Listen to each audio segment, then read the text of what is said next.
கொண்டிருப்பது 24 நியூஸ் தமிழ்.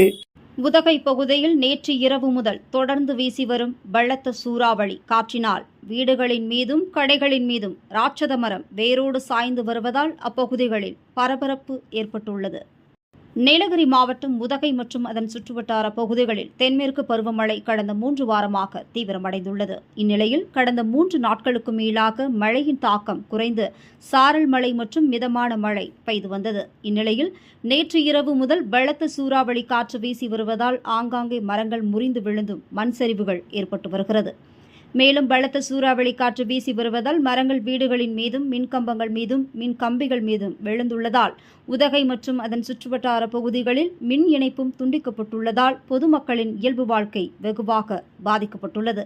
இந்நிலையில் உதகையை அடுத்த பெட்டையாளையன் பகுதியில் வீடு மற்றும் கடை மீது ராட்சத மரம் வேரோடு சாய்ந்துள்ளதால் பலத்த சேதம் ஏற்பட்டுள்ளது.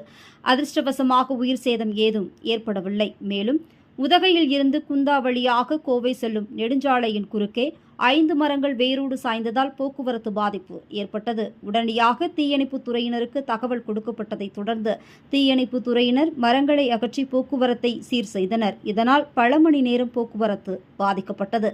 மேலும் குடியிருப்பு பகுதிகளில் சுற்றியுள்ள அபாயகரமான மரங்களை அகற்ற வேண்டும் என பொதுமக்கள் கோரிக்கை விடுத்துள்ளனர்.